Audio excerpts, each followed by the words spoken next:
بسم اللہ الرحمن الرحیم۔ ایم زی ٹاک کے معزز ناظرین و سامعین، السلام علیکم۔ ناظرین، ایریا 51 کا افسانہ دنیا بھر سے ٹورسٹس کو اپنی طرف متوجہ کرتا ہے۔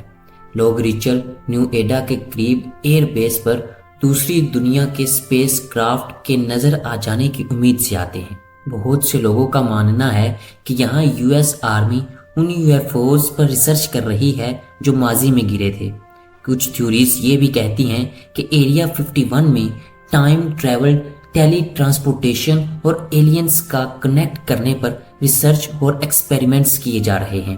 حتیٰ کہ کچھ لوگوں کا تو یہ بھی خیال ہے کہ 1969 میں چاند پر لینڈنگ کی شوٹنگ بھی ایریا 51 میں کی گئی تھی۔ ایسا کیا ہے کہ ایریا 51 میں جو امریکہ پچھلے 65 سالوں سے چھپا رہا ہے؟ ناظرین، آج کی اس ویڈیو میں ہم ایریا 51 کے بارے میں تفصیل سے بات کریں گے۔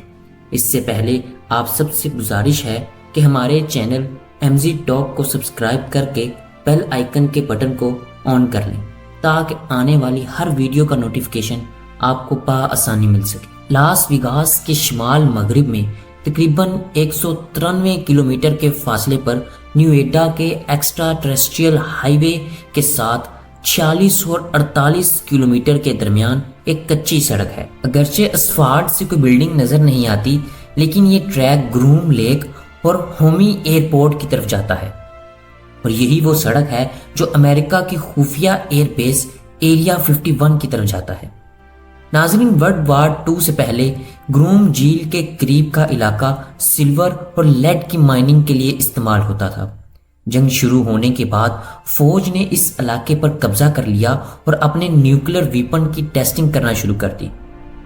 ناظرین، یہاں سوال یہ پیدا ہوتا ہے کہ اس سیکرٹ ایئر بیس کو ڈیزرٹ میں ہی کیوں بنایا گیا؟ ناظرین، جب سی اے اے نے کولڈ وار کے دوران اپنے جاسوس طیاروں کو تیار کرنا شروع کیا تو سی اے اے کے ڈائریکٹر ریچرڈ بیسل نے پروٹوٹائپ کے لیے ایک الگ بیس بنانے کا مطالبہ کیا۔ 1955 میں ریچرڈ بیسل اور لاک ہیڈ ہوائی جہاز کے ڈیزائنر کیلی جانسن نے گروم لیک کے ایک ویران ہوائی اڈے کو اپنے ہیڈ کوارٹر کے لیے منتخب کیا۔ اٹامک انرجی کمیشن نے نیو ایڈا ٹیسٹ سائٹ کو موجودہ نقشے میں بیس کو شامل کیا اور اس سائٹ کو ایریا 51 کا لیبل لگا دیا۔ 8 مہینوں کے اندر انجینئرز نے U-2 طیارہ تیار کیا جو 70,000 فٹ کی بلندی پر اڑ سکتا تھا، جو اس وقت کے کسی بھی دوسرے طیارے سے کہیں زیادہ پاورفل تھا۔ اس نے پائلٹس کو سوویت ریڈار میزائلوں اور دشمن کے طیاروں کے اوپر اچھی طرح پرواز کرنے کا موقع دیا۔ 1960 میں سوویت اینٹی ایئر میزائل کے ذریعے U-2 طیارے کو مار گرانے کے بعد سی اے اے نے ایریا 51 میں جاسوس طیارے کی نیکسٹ جنریشن کو تیار کرنا شروع کر دیا، دا ٹائٹینیم بوڈیڈ A-12۔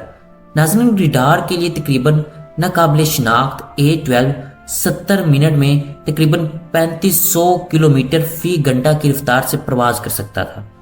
A-12 میں ایسے کیمرے بھی لگائے گئے تھے جو 90,000 فٹ کی بلندی پر زمین پر صرف 1 فٹ لمبی چیز کی تصویر کو بھی اپنے اندر محفوظ کر سکتے تھے۔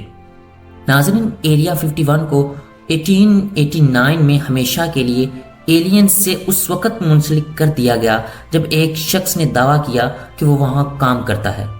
رابرٹ لازار نے لاس ویگاس کے ایک نیوز اسٹیشن کو انٹرویو دیا جس میں اس نے دعویٰ کیا کہ ایریا 51 میں ایلینز کے اسپیس کرافٹ کو رکھا گیا ہے اور اس پر ریسرچ کی جا رہی ہے۔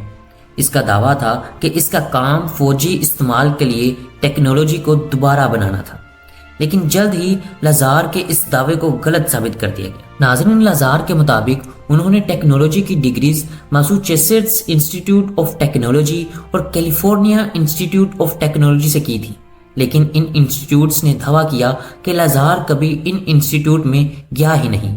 اگرچہ اس وقت ایریا 51 کے انجینئرز جدید طیاروں کا مطالعہ کر رہے تھے اور اسے دوبارہ بنا رہے تھے، اور یہ طیارے دوسرے ممالک سے حاصل کیے گئے تھے نہ کہ اسپیس سے۔ اس کے باوجود جب ایریا 51 سے باہر کی تمام ہائی ٹیک پروازوں کے ساتھ، جس میں A-12 کی بھی 2850 سے زیادہ ٹیک آف ہوئیں، تو اس علاقے میں ناقابل شناخت اڑنے والی اشیاء کی رپورٹس آسمان کو چھونے لگی۔ ہوائی جہاز کی ٹائٹینیم باڈی گولی کی طرح تیز سفر کرتی تھی۔ ناظرین، حکومت نے باضابطہ طور پر 2013 میں پہلی بار ایریا 51 کے وجود کو تسلیم کیا، جب CIA نے U2 اور A12 کی ترقی کے بارے میں ڈاکومنٹس کو ظاہر کیا۔ پہلے مقامی لوگ جانتے تھے کہ صحرا میں کچھ عجیب ہو رہا ہے، لیکن تفصیلات بہت کم اور تصدیق کرنا مشکل تھا۔ ایریا 51 اب بھی ایک ایکٹیو بیس ہے، لیکن اس نے 1970 کی دہائی سے جس مقصد کی خدمت کی ہے وہ ابھی تک ایک ٹاپ سیکرٹ مسٹری ہے، اور اس مسٹری کو سولو کرنے کے لیے ابھی کافی سال چاہیے، کم از کم اس وقت تک جب تک موجودہ کام ڈی کلاسیفائڈ نہ ہو اور عوام کے لیے دستیاب نہ ہو۔ ناظرین، آج بھی اس سائٹ کو US ایلین میتھولوجی کی بنیاد سمجھا جاتا ہے۔ ایک مشہور پوڈ کاسٹ پر لازار کے ساتھ 2019 کے انٹرویو نے ایریا آف سٹارم 51 ایونٹ کو متاثر کیا، جس میں تقریباً 6000 افراد صحرا میں ایلینز کا ایویڈنس تلاش کرنے کے لیے آ گئے۔ ناظرین، آج بھی ایریا 51 ایسے ماننے والوں اور شک کرنے والوں کو اپنی طرف متوجہ کرتا ہے جو ایلینز میتھولوجی پہ بہت زیادہ یقین رکھتے ہیں۔